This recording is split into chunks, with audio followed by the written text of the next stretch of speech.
태극신검 2를 시작하겠습니다.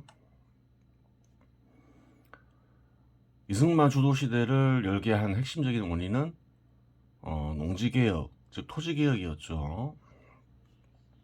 좀 더 자세히 살펴볼 필요가 있겠죠. 북한 역시 토지개혁했죠. 비교해 볼 수가 있는 거예요. 북한은 공산주의 방식으로 토지개혁을 했겠죠. 무상몰수, 무상분배. 그리고 이제 세금을 거두었겠죠. 농작물 수확고의 27%, 밭작물 25%죠. 남한의 토지개혁 방식은 유상몰수, 유상분배였죠. 유상몰수 할 때 정부에서 어떻게 몰수했나요? 대가를 주는데 지가증권을 발행했죠. 그래요. 일종의 채권을 발행한 거죠. 채권을 토지를 가진 이에게 준 거예요. 그리고 유상분배를 했죠. 근데 비싸지 않다 했죠. 수확물의 30%. 5년간 지불하면 그래요. 토지를 소유하게 됐죠. 북한의 세금하고 거의 비슷하죠. 근데 다른 게 뭔가요? 5년간 지불하면 이제 소유권이 되죠. 그래도 세금은 내야 되겠죠. 당시 세금이 얼마였을까? 사람들이 어느 정도 냈을까? 이렇게 추측해 볼 수 있겠죠. 통계 자료가 있으면 좋은데, 통계 자료가 1972년부터 있더라고요. 그때 보면, 대한민국이 한 12%에서 한 11% 이렇게 냈음을 알 수 있겠죠. 확인할 수가 있겠죠. 그래요. 즉, 소유권이 생기면 이제 한 12%만 내면 되는 거죠. 많이 낸다 가정해도. 근데 북한은 어떤가요? 계속 이렇게 세금을 내야 되는 제도였죠. 뒤에 제도가 바뀌더라도. 그래요. 북한 농민이 부담하는 정도의 부담을 5년만 지면 이제 세금을 12%만 내면 되는 거죠. 확실히 남한 토지개혁 방식이 북한 토지개혁 방식보다 농민들에게 유리하죠. 분명한 사실인 거예요. 누가 봐도 그래요. 그래요. 북한의 토지개혁을 농민들이 인식하지 못했다 하더라도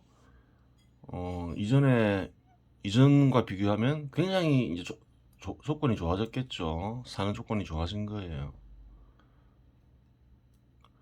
그러니까 당시 이제 농민들이 대부분이었으니까 이승만은 자동적으로 대부분의 국민들의 확고한 지지를 얻게 된 것이지요. 이승만 주도 시대를 연 거예요. 그래요. 또 다른 요인은 뭐였을까? 또 뒤에 또 이승만 대통령이 국민들의 지지를 얻을 수 있는 그래요. 정치력을 발휘하죠. 처음에 6.25가 발발했을 때 서울이 금방 함락하죠. 이승만 대통령은 작전상 후퇴를 하죠. 부산으로. 이걸 가지고 이승만을 비난하는 이들이 많죠. 그래요. 주로 좌파인들이겠죠. 혹은 반이승만. 그런데 전쟁은 혼자서 하는 게 아니잖아요. 쌍방이 하잖아요. 미국이 처음에 밀렸지만 그래요. 유엔군이 들어오면서 역전이 되죠. 그래요. 38선을 넘어서 평양으로 진격을 하죠. 그때 김일성은 어떻게 했나요? 북한으로 도망치죠. 북한으로 아니 중국으로 도망치죠. 그래요.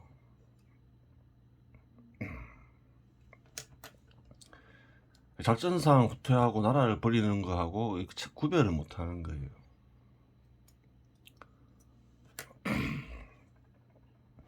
하여간 뭐 그래서 그래요.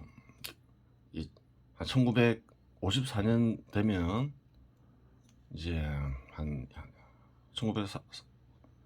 54년 한 상반기쯤 되면 다시 이제 38선 정도에서 서로 접전을 벌이죠. 원래 그 북한까지 다 점령했지만 그래요. 중국 빨갱이들, 중공군이 개입을 하면서 또 밀리죠. 그래요. 그리고 이제 1953년 되면 정전 협정을 맺으려고 하죠. 이승만은 정전 협정에 반대를 해요. 이승만 대통령은. 반대를 하는 이유는 이제 여러 가지 생각을 해볼 수 있겠죠. 정전 협정이 타결되면 어떻게 되나요? 미군이 떠날 수도 있죠. 한국은 그래요. 북한하고 적경을 맞대고 있고 또 북한 위에는 소련하고 중국이 있죠. 소련과 중국은 당시 공산주의 국가죠. 그냥 정전이 되면 안 될 거 아니에요. 그래서 정전을 반대해요. 묵진 통일을 주장하죠. 유엔군이 도움을 줄 때 그 마무리를 지어야 되겠다 생각을 했겠죠. 근데 이제 그렇게 할 수 없다는 것도 알았겠죠. 그래요. 그래서 정전협정을 반대하니까 미국 정부 입장에서는 곤란한 상황에 처하죠. 협상을 하겠죠. 그래서 정전협정을 맺는 대신에 미국이 한국을 보호해주기로 하는 조약을 체결하죠. 그래요. 한미 상호 방위 조약이 그렇게 해서 체결이 된 거예요. 1953년 8월 8일. 물론 발효된 거는 정식으로 조인돼야 되니까 1954년 11월 18일부터 발효가 됐죠. 그렇게 된 거예요. 미군과 동맹을 맺고 미군이 한국에 주둔하게 되면서 이제 어떻게 됐나요? 전쟁의 위협으로부터 한국은 장기간 벗어나게 됐죠. 현재까지 이어지고 있는 거죠. 자잘한 도발은 있었지만 6.25와 같은 이제 큰 전쟁은 일어나지 않게 된 거예요. 그래요.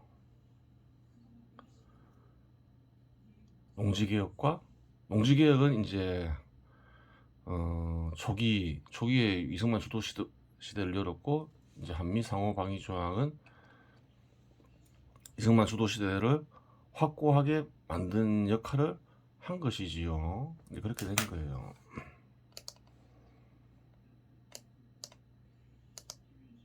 그래요. 두 가지 토지개혁과 한미 상호 방위 조약. 또 뭘 봐야 될까요? 당시 시대를 이해하기 위해서는, 당시 역사를 이해하기 위해서는 유력 정당을 알아야 되겠죠. 유력 정당에는 어떤 정당이 있나요? 4.19 그거는 정치적인 사건이잖아요. 그러니까 유력한 두 정당이 있겠죠. 두 정당을 알아야 되겠죠. 우선 자유당을 알아야 되겠죠.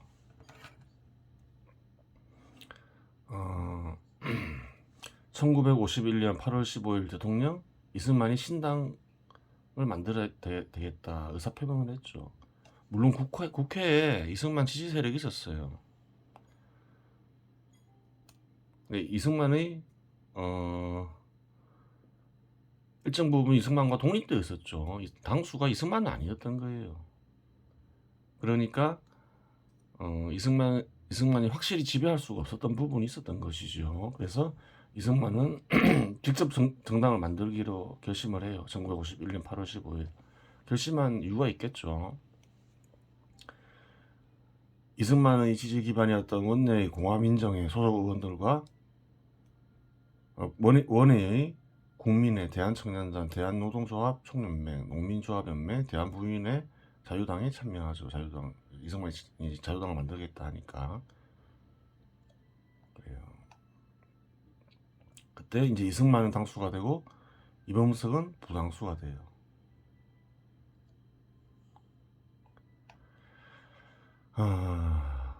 1952년에 발췌개헌 사건이 있죠. 그래요. 개헌을 하려고 하니까 쉽지가 않은 거예요. 직접 당을 지배해야 가능하겠다 생각해서 신당 조직을 만든 거예요. 어떤 일이 있었냐. 개헌안을 둘러싸고 의견이 엇갈려 결국 자유당은 창당 때부터 원내자유당과 원내자유당으로 갈라졌는데 원내자유당으로 통일이 된다. 그래요. 그래서 이제 자유당이 창당이 되면서 발췌개헌안이 통과가 되죠. 발췌개헌안을 통과시키기 위해서는 이승만의 국회에 대한 지배력이 강해야 되고, 지배력을 강화시키는 가장 좋은 방법은 자기당을 만드는 것이겠죠. 그래요. 1951년에 자유당을 만들고 1952년에 개헌안을 통과시키죠. 창당 배경이죠. 이범석이 부당수가 되면 알 수 있죠. 이범석은 어떻게 되느냐. 1953년 9월 12일 이승만의 노골적인 족청계 추출과 당의 정화 및 재건 지시에 따라 족청계는 이범석을 비롯하여 전원이 축출되었고, 이는 새로 임명된 총무부장 이기붕이 끈을 잡는 계기가 되었다. 그래요. 이범석에 대해서 좀 알 필요가 있겠죠. 이승만 대통령이 이범석을 비롯한 전원을 축출하는 이유는 이범석 세력이 너무 강해졌죠. 자유당 내에서. 이범석은 어떤 사람이냐. 1900년에 출생, 1972년에 사망했죠. 독립운동가 출신이에요. 일제시대 북로군정서 교관, 고려혁명군 기병대장, 광복군 참모장이죠. 1948년 정부 수립과 더불어 초대 국무총리와 국방부 장관을 하죠. 그래요. 1951년 12월 이승만의 지시로 이기붕 등과 자유당을 창당하죠. 창당 이유는 개헌을 위해서, 국회 지배력을 강화시키기 위해서 만들어요. 1953년 이승만의 족청계 숙청으로 자유당에서 제명되죠. 1967년 1월에는 윤보선, 유진호, 백낙준과 함께 신민당을 출범시킨다. 그래요. 나중에는 또 그래요. 민주당 출신과 연합함을 알 수가 있어요. 1972년 5월 11일 심근경색으로 사망하죠.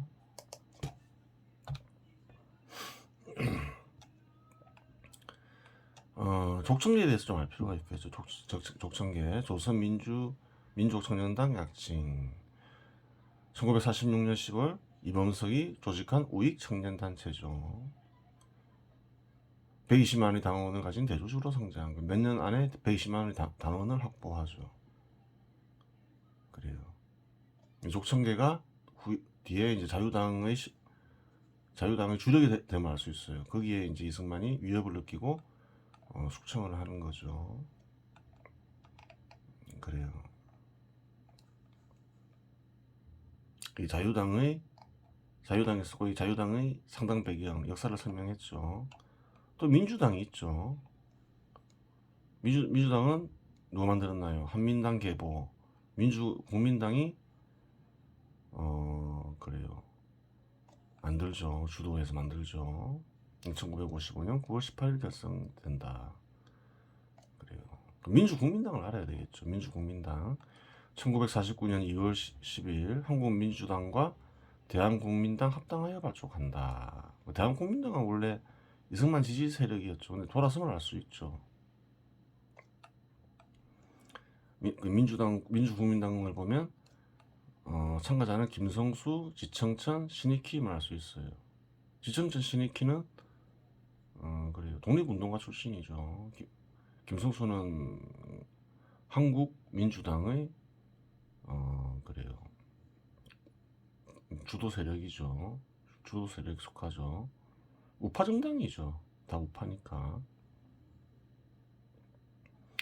그래요. 근데 좀 한국민주당이 성격이 달라짐을 알 수 있죠. 예전에는 주로 이제 어떤 이들이 한국민주당을 만들었나요? 한국민주당 주축은 어딘가요? 한반도에 살던 일본을 긍정하던 이들이죠. 그래요. 그러면서 그 당 일제시대 때 한국에서 잘 나가던 사람들이죠. 그래요. 근데 좀 지청천 신익희가 들어오면 합치면서 좀 민주당의 성격이 달라짐을 알 수 있어요. 우파 정당은 당연한 거고. 어떤 기치로 걸었을까요? 반이승만 운동이죠. 반이승만 운동. 그래요. 합쳐서 뭘 하나요? 내각 책임제 개헌안을 제출하죠. 여기에 위협을 느끼고 이제 자유당을 만들어서 이승만 대통령에게 유리한 어떤 개헌안을 이제 통과시키죠. 4명의 최고위원이 있었다. 김성수, 백남원, 신익계, 지대순. 후일보다 능률적인 당 운영을 위하여 위원장 제자를 채택하여 위원장이 신익기, 부위원장이 김도연, 이용준을 이렇게 선임했다. 이렇게 얘기하죠. 그래서 좀 그런 그래요. 그러면 잠깐 신익기에 대해서 알아볼 필요가 있겠죠. 성격이 다르겠죠. 신익기는 1894년 출생해서 1956년 사망하죠. 임시정부에서 활동하죠. 내무총장, 의정부 부의장 등을 역임하죠. 대한독립촉선국민회의 부회장이죠. 원래는 이승만 계열이죠. 이승만에 이어 국회의장을 하죠. 1947년에는 지청천이 대동청년당과 합작해 대한국민당을 결성. 그래요. 지청천에서 독립운동가 출신이죠. 1950년 한국민주당과 합당 개편된 민주국민당의 위원장. 그렇죠. 그래요. 장면 조병옥 등과 민주당을 창당한다. 민주국민당 창당에도 참여하고 나중에 민주당을 창당할 때도 참여하죠. 야당의 대통령 후보로 출마한다. 1956년. 근데 사망해버리죠. 호남선 열차 타고 가다가 뇌혈련로 사망. 그래요. 뇌혈련은 뭔가요? 뇌혈관이 출혈이 원인이 되어 일어나는 뇌혈관 장애. 민주당 대통령 후보로 선출되지만 그래요. 선거 도중 사망을 해버리죠. 피살이라고 볼 수도 없죠. 그냥 열차 타고 가다가 죽었으니까. 혼자 열차 타고 가는 거 아니잖아요. 사고면 피살이 가능하지만 그냥 병으로 죽어버린 거죠. 그래요. 민주국민당을 알아봤고 이제 민주국민당이 민주당을 만들죠. 민주국민당의 보수파와 자유당의 탈당파, 흥사단 등의 반이승만 세력이 모여 창당. 그래요. 그러니까 한국민주당이 반이승만 세력을 모은 거예요. 반이승만을 기치로 사람들을 모은 거죠. 그래요.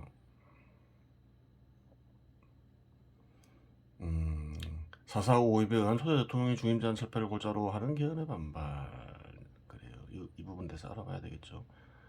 민주당은 이제 어떤 성격을 띠나요? 반 이승만, 반 자유당이 되는 거죠. 당의 정책은 어떤가요? 둘 다 우파니까 뭐 큰 차이가 없겠죠. 좌파에서 입당 금지 조항도 있죠. 그래요. 우파 정당인 건 확실하죠.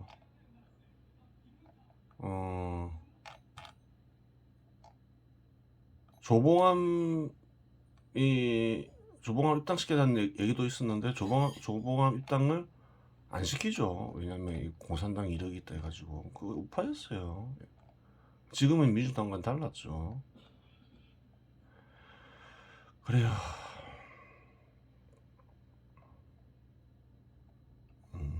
그랬고 이런 배경을 알면 이해하기가 쉽겠죠. 하여간 이승만 주도 세력, 이승만과 반이승만 세력이 있었음을 알 수가 있어요. 차별은 그거밖에 안 되죠. 둘 다 우파 정당이니까. 그러면 이제 이승만 주도시대에 생긴 유전자라 해야 되겠죠. 확인이 가능하듯이 이승만을 긍정하는 유전자 RS로 할 수 있겠죠. 이승만을 부정하는 유전자 RS 다운표가 있겠죠. 우파 인사는 보면 민주주의를 긍정하고 시장을 긍정하고 그래요. 또 어떤 게 있나요? 민족주의 원코리아 민족주의적 요소가 있고 또 거짓말하고 공산주의 북한 김일성에 반발하고 그래요. 이승만 친이승만 이렇게 되는 거죠. 네 개로 저번에 두 개 했던 게 네 개로 분류되겠죠. 친이승만도 있고 반이승만도 있을 테니까. 이쪽은 별로 변한 게 없겠죠. 그냥 친이승만만 붙겠죠. 민주주의에 반발하죠. 민주주의에 반발하는 이들이 굳이 민주당 반대파를 지지할 이유는 없겠죠. 그 당시에 이제 반이승만파는 이승만 대통령을 반민주적이다 그러면서 공격을 했죠. 근데 뭐 민주주의에 대한 인식이 없는 이에게 뭐 켜들 이유가 없잖아요. 그래요. 민주주의에 대한 인식이 없는 이들에게는 여전히 그냥 이승만을 긍정하는 유전자만 있겠죠. 다수국민. 또 근데 이제 어떤가요? 일부 국민들 사이에서는 민주주의에 대한 이제 인식이 생기기 시작하죠. 민주주의에 대한 인식이 생긴 이들은 어떨까요? 뒤에 이승만 반발 유전자가 생기겠죠. 그 세월의 흐름에 따라서 이런 국민들도 증가하겠죠. 폭동은 국민들이 참여해야지 일어나잖아요. 이런 국민들이 생겨나고 증가하면서 당연히 발발하는 것이겠지요. 그렇게 된 거예요. 그래요. 그 다음에 이제 3대 국회의원 선거를 봐야 되겠죠. 예전에 그 발췌 개헌에 대해서 살펴봤죠. 약간 강압적인 분위기에서 개헌을 했죠. 반민주적이라 해서 국민들이 지지를 안 받는 게 아니에요. 또 그 반민주적이냐 민주적이냐 그것도 따져봐야 된다는 거예요. 그래요. 국회에 권한을 맡겨놓으면 이승만이 대통령 안 될 수도 있었잖아요. 근데 이승만이 대통령이 되기를 국민들은 압도적으로 지지하잖아요. 능력도 있고 그런 부분이 있는 거예요. 국민들이 압도적 지지를 받는 일을 그러니까 대통령 되는 길을 막는 게 민주적이냐 이런 것도 생각해 볼 수 있다는 거예요. 자유당이 111석 그래요. 야당인 민주국민당은 16석 무소속이 70명이죠. 그러니까 자유당이 압도적이죠. 그래 이승만 주도시대가 확실한 거예요. 또 이때는 초기와 달리 이제 전쟁도 잘 마무리 지었죠. 한미 상호 방위 조약. 그래요. 제3대 대통령 선거 1956년 3월 28일 선출이 되죠. 자유당 이승만이 자유당 출신 이승만 대통령이 500만 표를 얻죠. 상대가 안 되죠. 2등하고 210만 표. 그래요. 근데 제3대 대통령 선거 좀 조사를 해봐야 돼요. 왜 그러냐면 당시에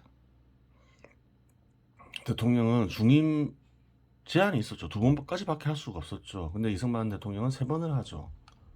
당연히 개헌이 있었겠죠. 개헌할 때 어떤 일이 있었냐. 여기서도 약간 뭐 큰 잡음이 있었죠. 약간 잡음은 아니고. 1954년 11월 29일 4.4 5.2 개헌이 있었어요. 뭐냐면 초대 대통령의 하나의 중임 제안을 철폐하는 개헌을 하죠. 중임 제안 철폐를 안 하면 이승만 대통령이 될 수 없는 상황이었죠. 그래서 초대 대통령이 하나의 중임 제안을 철폐하는 개헌을 해요. 근데 이제 조건이 뭐냐면 제적 3분의 2 이상을 얻어야지, 국회의원들 제적 3분의 2 이상 되어야지 개헌이 가능해요. 당시 제적 의원이 203명이었죠. 그러면 135.3333명 이상을 얻어야지 개헌이 돼요. 근데 찬성표가 몇 표가 나왔냐면 135명이 돼야 돼요. 근데 부의장 최순주는 부결을 선포해요. 왜냐하면 135.3333명 이상이니까 136표 이상을 얻어야 가결된다고 생각을 하고 이게 부결을 선포해요. 자유당에서 이견을 걸죠. 세상에 0.3333명이라는 게 어디 있느냐. 그건 말이 안 된다. 한 명이면 한 명이고 두 명이면 두 명이지 0.3명이라는 게 세상에 어디 있냐. 따라서 제적 의원 3분의 2 이상의 경우에 135.333명이니까 당연히 0.3명이라는 건 없으니까 135명 이상으로 해석해야 된다. 이렇게 주장을 하는 거예요. 그리고 135표를 얻었으니까 가결된 것이다 라고 주장해요. 그래요. 그래서 이제 그러니까 야당 인사들이 어떤가요? 그래요. 뭐 민주국민당이었겠죠. 말도 안 되는 소리다 이러면서 다 퇴장해버리죠. 그래서 자유당 출신 의원들만 표결을 해요. 그래요. 그래서 통과시키죠. 그렇게 된 거예요. 그래서 이제 3번, 4번도 할 수 있게 된 거예요.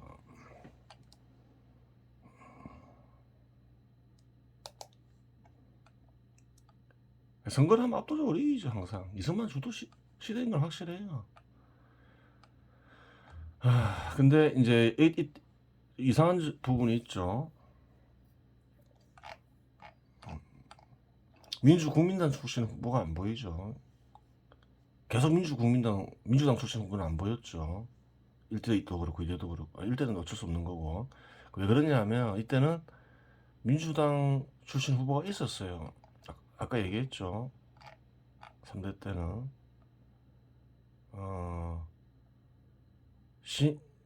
신이키가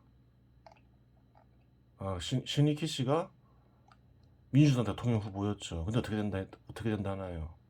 선거 도중에 사망했죠. 민주당 후보가 빠진 거죠. 그래요. 민주국민당 출신 후보가 빠진 거예요. 그래서 그러면서 또 압도적으로 이승만이 대통령으로 당선되죠. 나왔다 해도 마찬가지였겠죠. 국회의원 선거 결과를 보면 알 수 있는 거죠. 자유당이 압도적이죠. 민주국민당은 뭐 상대가 안 되죠. 그래요.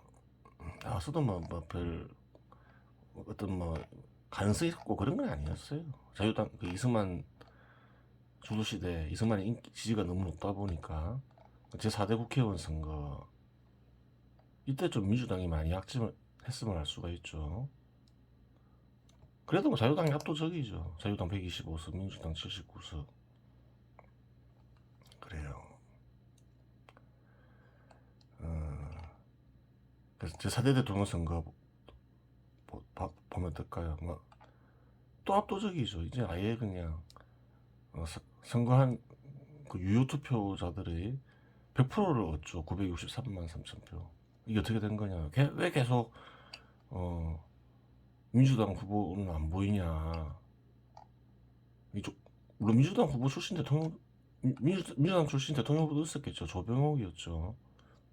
선거 도중에 어떻게 되나요? 또 심장마비로 사망하죠. 또 사고로 죽었으면 비싸게 의심할 건데 하여튼 경쟁자는 그냥 경쟁이 될 만한 사람은 다 병으로 죽어버리죠. 하늘이 낸 대통령이었던 거예요. 압도적으로 이기죠.